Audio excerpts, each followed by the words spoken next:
Hello everyone, let us learn with Ashish sir के YouTube channel पर आपका स्वागत है।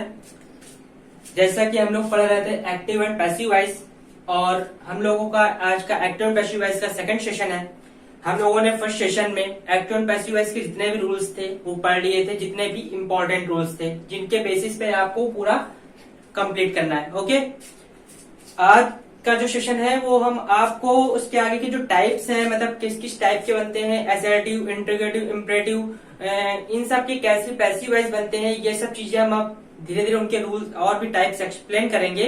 बट उससे पहले कि हम एक्सप्लेन करें उससे पहले हम थोड़ा रिवाइज करा देते हैं ताकि लास्ट का जो है वो आपको अच्छी तरह रिमाइंड हो जाए। ओके, तो स्टार्ट करने से पहले प्लीज हमारे सेशन को लाइक जरूर कर दीजिए और शेयर कर दीजिए इसे, ताकि और ज्यादा से ज्यादा लोग जुड़ जाए। ठीक है, और अगर फर्स्ट टाइम आए चैनल तो सब्सक्राइब जरूर कर लीजिए। ठीक, जैसे कि हम लोग पहला एक एग्जाम्पल के तौर पे समझाने की कोशिश करते हैं ताकि आपको अच्छी तरीके से समझ में आ जाए, फिर हम उसके बाद आगे टाइप बताएंगे। ठीक है,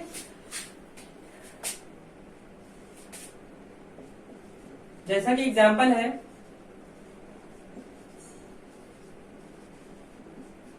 Mahesh writes a letter. Okay, Mahesh writes a letter, ये लिखा हुआ है। अब हमें इसका क्या बनाना है, पैसिव वॉइस बनाना है। क्या बनाना है, इसका पैसिव वॉइस बनाना है। सबसे पहले हमने जो गाना याद कराया था वो गाना याद रखिएगा। ठीक है, क्या याद कराया था बताइए, गाना याद है?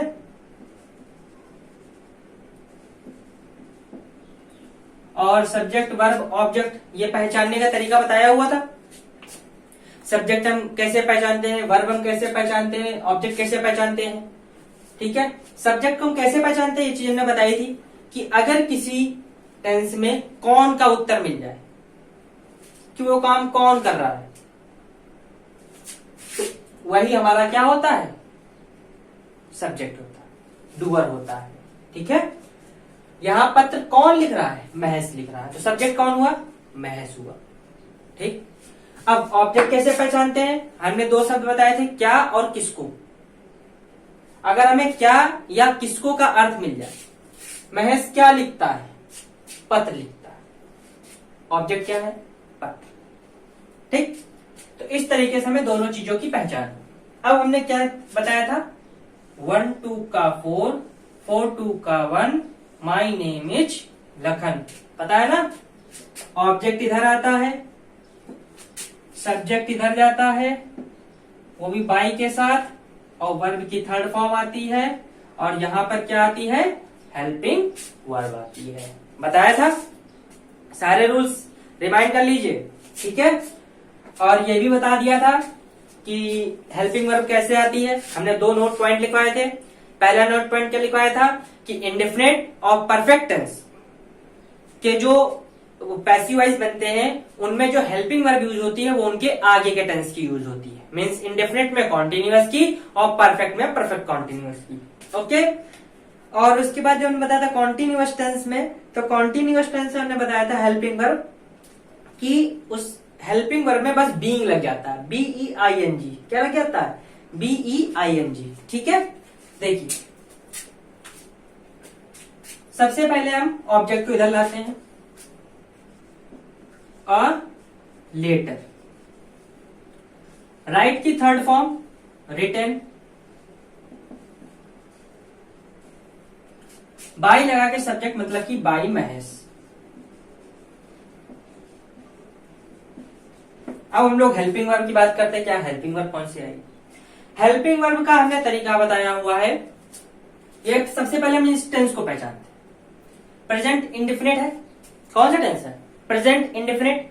तो यहाँ पे हेल्पिंग वर्ब कौन सी लगेगी, प्रेजेंट कॉन्टिन्यूअस की। प्रेजेंट कॉन्टिन्यूअस में हेल्पिंग वर्ब क्या होती है, इज, एम और आर। अब यहाँ इज लगेगा, एम लगेगा कि आर, वो तो इस पे डिपेंड करता है कि एक नाउन कैसा है। ठीक है, यहाँ पे देखा कि आ लेटर क्या है, एक सिंगुलर सब्जेक्ट है, सिंगुलर सब्जेक्ट है, सिंगुलर सब्जेक्ट होने के कारण यहाँ पे क्या आएगा, इज आएगा। और इस तरीके से हम लोग का ये पैसिव वॉइस कंप्लीट हो गया। हमने आपको पहले ही ये बात एक्सप्लेन कर दी थी कि अगर आपको एक्टिव पैसिव वॉइस सही से पढ़ने हैं तो सारे टेंस आपको क्लियर होने चाहिए बाकायदे। एक एक टेंस और उनकी हेल्पिंग वर्ब्स, कहीं भी गलती नहीं होनी चाहिए। ओके, आई बात समझ में? कोई दिक्कत इसमें? ठीक, एक और टेंस ले लेते हैं।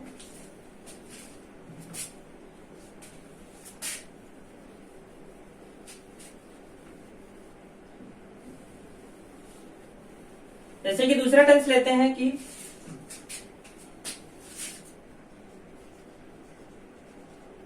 Ram is playing cricket in the field. Ram is playing cricket in the field. Subject क्या है? यहाँ पे कौन खेलने की बात कह रहे हैं? राम। तो राम क्या हो गया? हमारा सब्जेक्ट हो गया। क्या खेलने की बात कह रहे हैं? क्रिकेट। तो क्रिकेट क्या हो गया? हमारा ऑब्जेक्ट हो गया। बाकी इन द फील्ड वो सब तीन झामला है, उसको कोई पढ़ने की जरूरत नहीं है, वो चीज लास्ट में आ जाती है। ठीक, तो बस हम लोग अपना गाना यहाँ पे अप्लाई करते हैं। ठीक है, क्या गाना है हम लोग का? 1 2 का 4 4 2 का 1, माई नेम इज लखन, सजनों का सजन। एक तो क्रिकेट आ गया यहाँ पे। वर्ब की थर्ड फॉर्म यानी कि प्ले की थर्ड फॉर्म क्या होती है? प्लेड होती है। बाई राम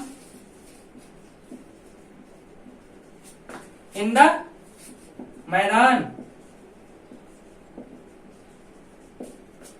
हेल्पिंग वर्ब कौन सा टेंस है ये? प्रेजेंट प्रोग्रेसिव फॉर्म लगी है, कॉन्टिन्यूअस है। तो प्रेजेंट कॉन्टिन्यूअस है, तो हमने बताया था कॉन्टिन्यूअस में क्या होता है? कॉन्टिन्यूअस में क्या होता है? वर्ब उसी वर्ब के साथ बस बीइंग लग जाता है, बताया था एक बार। तो इज आया, बीइंग आया।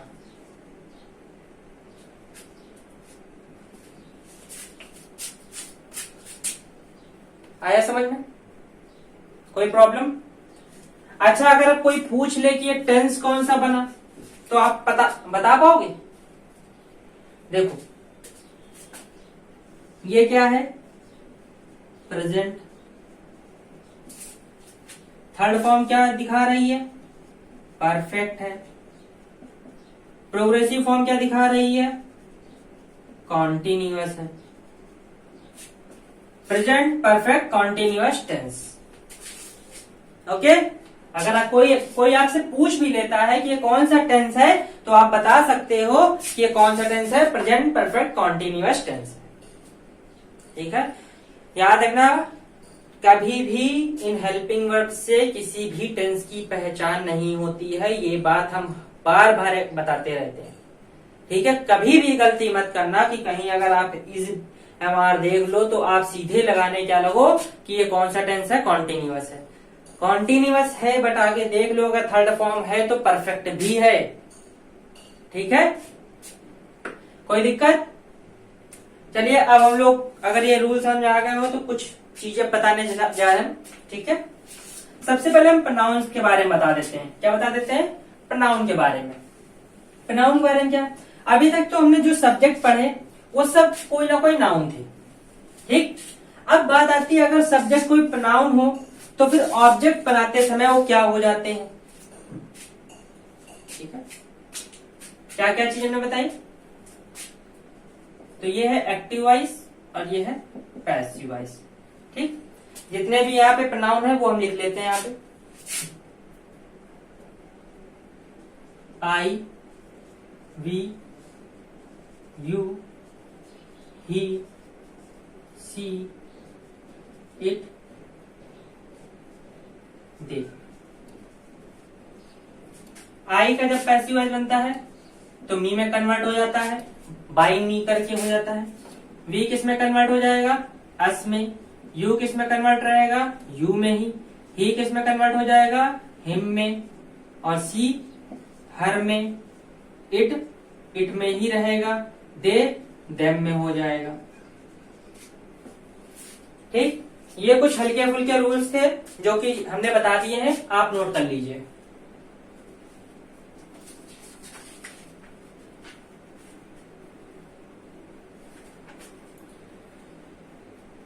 ठीक है, नोट कर लिया।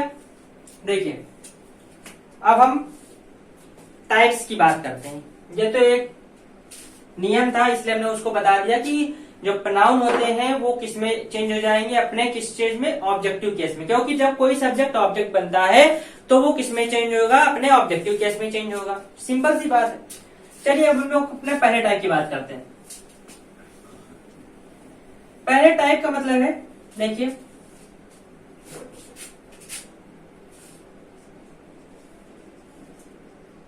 Type one. टाइप वन में हम पहले ये नियम बताने जा रहे हैं, जैसे कि कुछ नाउन होते हैं।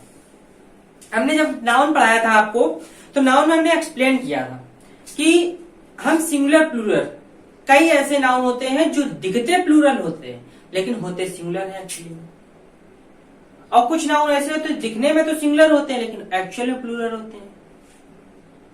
बताया हुआ था ये चीज, ठीक। जैसे कि हम यहाँ पे एग्जाम्पल के तौर पे बताने जा रहे हैं, ठीक है। क्या बताने जा रहे हैं, एग्जाम्पल के तौर पे। 2 मिनट रुकिए।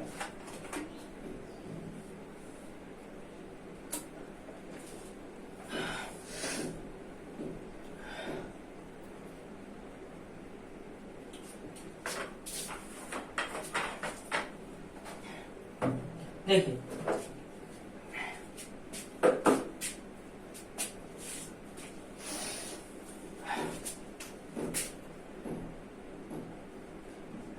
जैसे कि लिखा है, he gave me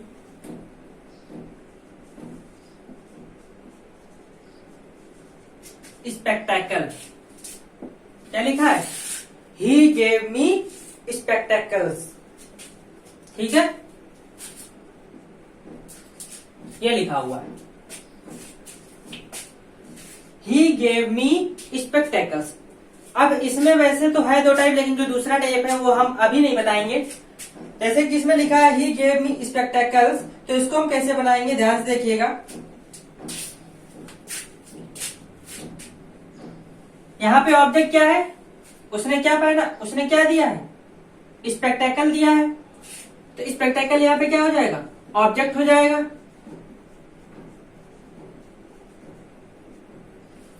spectacles object हो गया।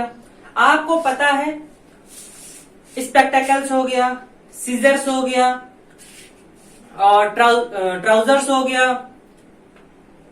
और ऐसे पैंट्स हो गया। ये जितनी भी चीजें होती हैं ये सब एक्चुअली प्लूरल होती हैं। किसमें होती हैं, ये कभी सिंगुलर हो ही नहीं सकती, ये कभी भी सिंगुलर नहीं होती है। क्यों नहीं होती है आपको पता है, रीजन क्या होता है, इनको हमेशा यही लिखते हैं। कभी ये मत देखिए कि ये लिखा होगा कि आ ट्राउजर, ऐसा कुछ लिखा, हमेशा लिखा होगा a pair of trouser, 2 pair of trouser, इस तरीके से। ऐसा क्यों लिखा होता है, वो चीज हमने बताई हुई थी कि इनमें कितने होते हैं। अच्छा, ट्राउजर में कितने मतलब भाग होते हैं, 2 भाग होते हैं। देखते हो 2 पैर हो गए, 2 होते हैं। ऐसे सीजर मतलब कैची, कैची में भी तो 2 फलक होते हैं, ठीक। ऐसे प्लायर्स, उसमें भी 2 फलक होते हैं, इसलिए इन सबको प्लूरल ही रखते हैं, ठीक है। तो इसलिए स्पेक्टेकल्स है। आप यहाँ पे अब सबसे पहले हम अभी हेल्पिंग वर्ड की बात नहीं कर रहे हैं, सबसे पहले हम इसको बनाने की कोशिश करते हैं जैसा कि हमने पढ़ा हुआ है। 1 2 का 4 4 2 का 1, बस इतना देखते हैं। तो ये तो हो गया 1 2 का 4, ठीक। अब ये माइनर रिडक्शन की बात करते हैं तो गिव की थर्ड फॉर्म क्या होती है, गिवन होती है। ये जो मी है, अब ये जो मी है, इस मी का क्या करेंगे, इस मी को कुछ नहीं आप इंफिनिटिव बना दीजिए। मतलब इंफिनिटिव करने का मतलब है कि आप आगे बस इसके साथ 2 लगा दीजिए, 2 me, given 2 by him, by him. अब यहाँ पे हेल्पिंग वर्ब कौन सी लगेगी, ऊपर टेंस कौन सा है, पहले ये पहचानिए। वर्ब की सेकंड फॉर्म दिख रही है, यानी कि past indefinite. Past indefinite tense यानी कि यहाँ पे वर्ब कौन सी लगेगी, पास्ट कॉन्टिन्यूअस की। पास्ट कॉन्टिन्यूअस में हेल्पिंग वर्ब क्या होती है, वॉज एंड वर होती है। स्पेक्टेकल क्योंकि ये प्लूरल है इसलिए यहाँ पे क्या होगा, वर होगा। ओके, क्लियर, बताइए फटाफट बताइए, क्लियर हुआ। अब एक सेकंड एग्जांपल देखिए,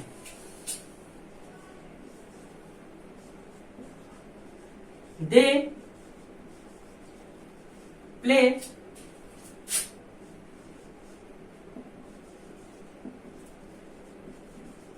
बिलियर्ड्स, ये लिखा हुआ है। अब इसको कैसे बनाएंगे, आप देखिए ध्यान से, बिलियर्ड्स एक खेल का नाम है, और खेल का नाम क्या कभी कोई प्लूरल हो सकता है? खेल का नाम कभी प्लूरल हो सकता है जब उसमें एस भले ही लगा हो। ऐसे तो फिजिक्स में भी लगा रहता है, केमिस्ट्री में भी लगा रहता है, साइंस। यहां पे जैसे हम लिख दें the teacher teachers me physics, ठीक, तो उसका भी वैसे ही बने। अब जैसे यहां पे लिखा है दे प्ले बिलियर्ड्स, तो इसका कैसे बने? आप यहां पे देख रहे हो लिखा बिलियर्ड्स, प्ले की थर्ड फॉर्म प्लेड बाय, देखो objective wise them, helping verb क्या लगेगी? आप यहां देख रहे हो ये है present indefinite tense, helping verb लगेगी कॉन्टिन्यूअस की, तो यहां पे आ जाएगा इज, आ जाएगा इज। कोई दिक्कत? अगला देखते हैं,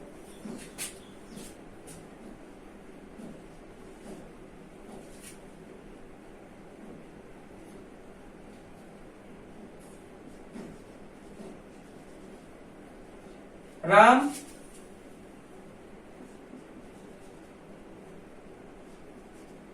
टीचर्स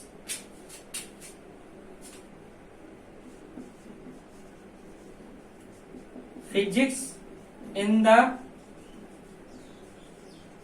क्लास, ये लिखा हुआ है, ठीक। राम क्या पढ़ाता है? फिजिक्स, तो फिजिक्स यहां पे सब्जेक्ट के तौर पे आ जाएगा। टीच की third form taught by Ram in the कक्षा, हेल्पिंग वर्ब क्या आएगी? हमने जैसा कि बताया है कोई भी सब्जेक्ट प्लूरल हो नहीं सकता, तो सब्जेक्ट प्लूरल नहीं, ऐसे ही शायद जितना लगा रहे हैं, लेकिन है तो सिंगुलर, तो इसलिए है ये प्रेजेंट इंडेफिनिट, कॉन्टिन्यूअस लगेगा, तो यहाँ पे आ जाएगा is. Physics is taught by Ram in the class. बताइए कोई दिक्कत? पक्का? आगे बढ़े, टाइप 2 की ओर बढ़ते हैं। नोट करना, नोट कर लीजिए, फिर हम टाइप 2 बढ़ाते हैं।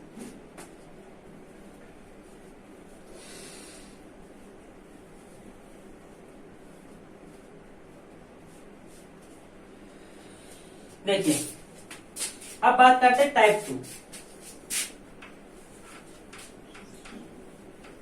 अब टाइप 2 में क्या होगा? इंट्रोगेटिव सेंटेंस की हम लोग बात करते हैं। किसकी बात करते हैं? इंट्रोगेटिव वर्ड्स हैं कुछ, उनकी बात करते हैं। इंट्रोगेटिव सेंटेंस नहीं, इंट्रोगेटिव वर्ड्स, क्योंकि रीजन ये है कुछ इंट्रोगेटिव ऐसे वर्ड्स हैं जो कि सब्जेक्ट की जगह ले लेते हैं या ऑब्जेक्ट की जगह ले लेते हैं, मतलब उसमें सब्जेक्ट और ऑब्जेक्ट को छुपा करके उनका यूज कर दिया जाता है। ऐसे कुछ वर्ड्स होते हैं। कौन कौन से वर्ड होते हैं वो समझ लेते हैं।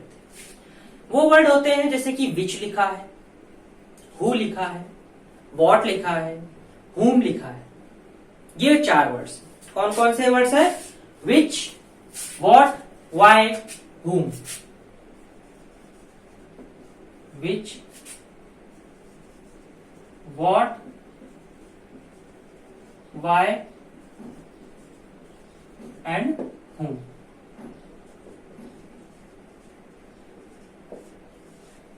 जब इनसे कोई टेंस स्टार्ट होता है तो इनका पैसिव वॉइस हम कैसे बनाएंगे इसके बारे में समझते हैं। ठीक, देखिए रीजन ये होता है, विच माने क्या होता है? किसको। वॉट माने क्या होता है? क्या। वाई मीन्स क्या होता, सॉरी वाई क्या लिख दिया हमने यहाँ पे, हु होगा। हु मीन्स क्या होता है? कौन। और हुम मीन्स क्या होता है? किसको। ठीक, और आपको पता है कि ये चारों शब्दों से ही हम लोग ये पता लगाते हैं कि सब्जेक्ट कौन है और ऑब्जेक्ट कौन है। पता है ना कि सब्जेक्ट कैसे पता लगाते हैं? कौन का आंसर मिल जाए तो सब्जेक्ट पता चल जाता है, और क्या और किसको का अर्थ मिल जाए तो वो ऑब्जेक्ट होता है। पता है। अब यहाँ पे उनकी जगह ही ये वर्ड यूज कर लिए गए, तो अब इनके लिए हम कैसे बनाएंगे तो वो हम लोग समझते हैं। सब एग्जाम्पल से समझना है, कुछ भी चीज लिखना नहीं है, सिर्फ एग्जाम्पल से आपको समझ में आ जाएगा कि हम इसको कैसे बनाएंगे। ठीक है, तो हम लोग सबसे पहले हम बात करते हैं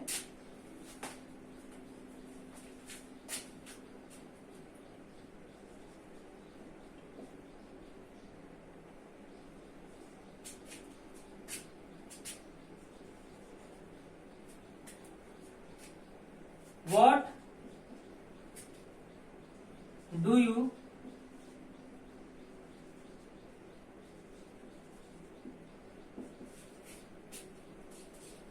राइट।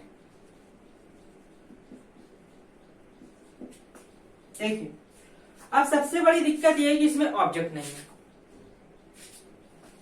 भाई इसमें खुद ही पूछ लिया तुम क्या लिखते हो, जब ये पूछ लिया तुम क्या लिखते हो तो यानी कि यहाँ पे हमें ऑब्जेक्ट का जब ज्ञात ही नहीं है, ऑब्जेक्ट ही नहीं ज्ञात है, जब ऑब्जेक्ट नहीं ज्ञात है तो हम सब्जेक्ट कैसे बनाएंगे। और देखा जाए तो हमें ऑब्जेक्ट ज्ञात भी है। ऑब्जेक्ट क्या है, व्हाट ही तो है।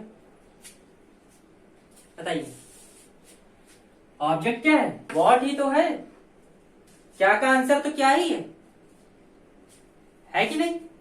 तो जब क्या का आंसर क्या है तो यानी कि हमें ऑब्जेक्ट को, इसी को हमें सब्जेक्ट बनाना है और यही ऑब्जेक्ट है, तो इसको सब्जेक्ट बनाना है, मतलब इसको पहले ही लिखना है, तो इसको हमने पहले लिख ही दिया। लिखिए। अब देखिए, ये टेंस कौन सा था, प्रेजेंट इंडेफिनिट। अब जो पैसिव वॉइस बनेगा उसमें हेल्पिंग वर्ब कौन सी आएगी, प्रेजेंट कॉन्टिन्यूअस की। प्रेजेंट कॉन्टिन्यूअस की हेल्पिंग वर्ब क्या होती है, इज एम आर। अब यहाँ पे इज एम आर क्या यूज करेंगे, तो हम सब्जेक्ट के अकॉर्डिंग व्हाट के अकॉर्डिंग लगाएंगे, तो व्हाट के अकॉर्डिंग इज लगा सकते हैं। ठीक, इज लगा देते हैं। ओके, अब इसके बाद हमने तो ये लगा दिया व्हाट इज,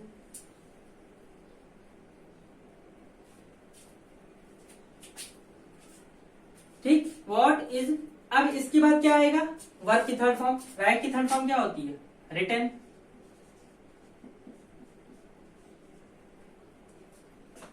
ठीक, what is written by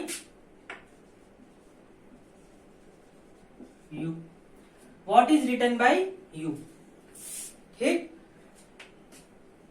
what is written by you. बताओ कोई दिक्कत। ये ऑब्जेक्ट था तो इसको हमने सब्जेक्ट बना दिया।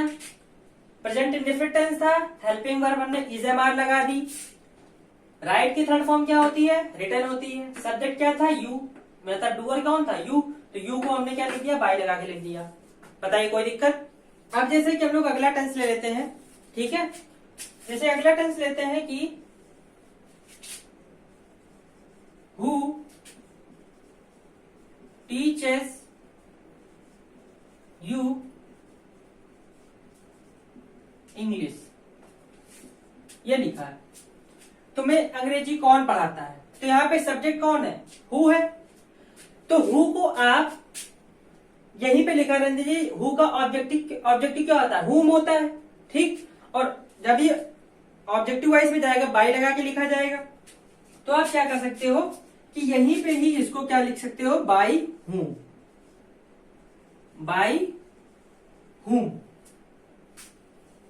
ओके, तो हु को हमने क्या लिख दिया, बाय हूं। कोई दिक्कत इतने में, पक्का। अब इसके बाद हमारा जो ऑब्जेक्ट था वो था इंग्लिश। तुम्हें मतलब तुम क्या पढ़ाते हो, इंग्लिश पढ़ाते हो, तो इसलिए यहां पे ऑब्जेक्ट क्या होगा, इंग्लिश होगा।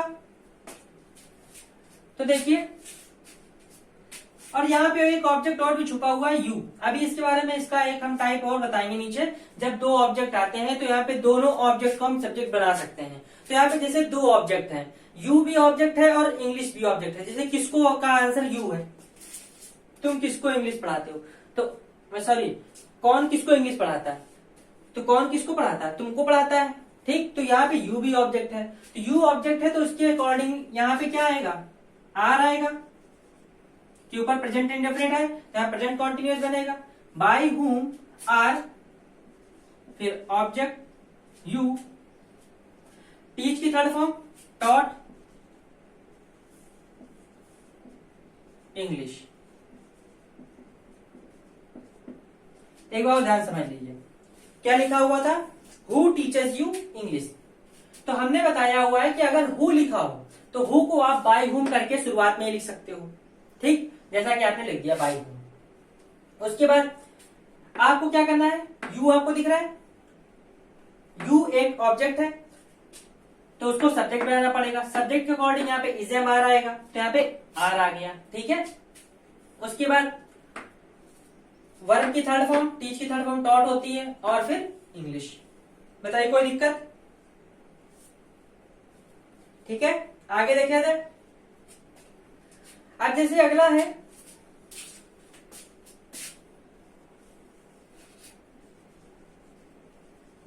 whom are you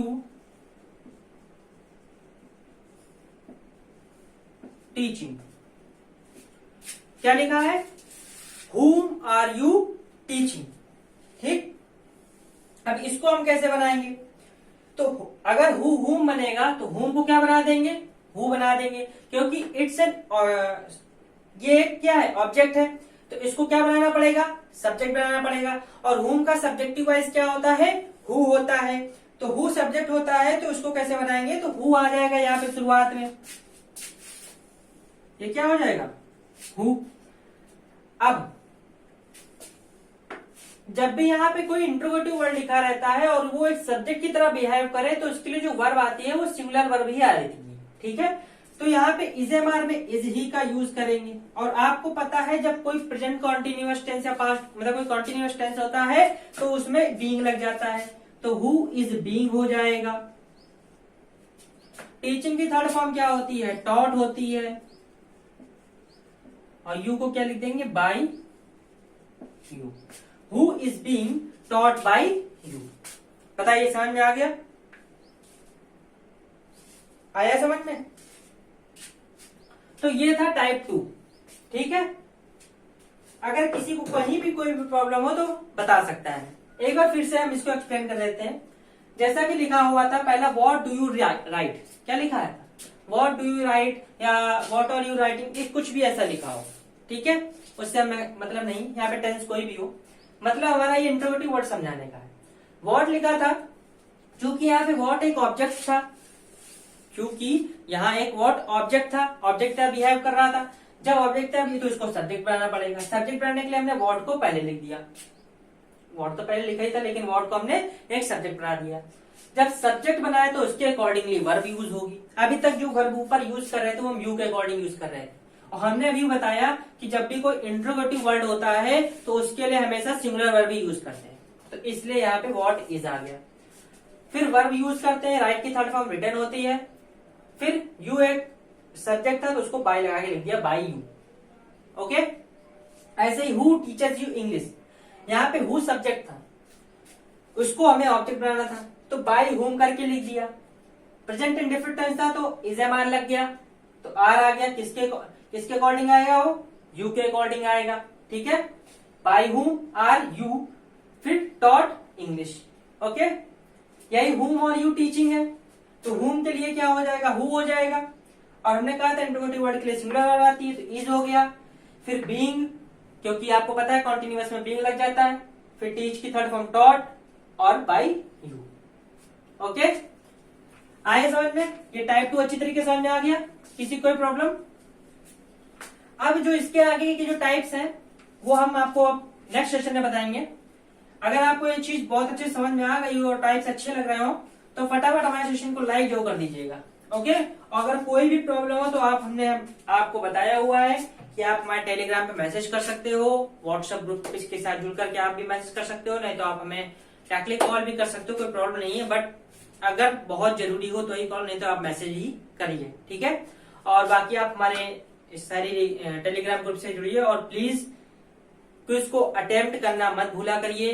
क्विज का जो टाइमिंग है वो मैंने बता दिया हुआ है कि मॉर्निंग में 10:30 और इवनिंग में 6:30 पर साफ क्विज अपलोड हो जाता है। ओके, तो प्लीज उसको अटेम्प्ट कीजिए और अपनी जो प्रैक्टिस है उसको और अच्छा करिए। ओके, बाकी हमारे साथ जुड़ने के लिए थैंक यू।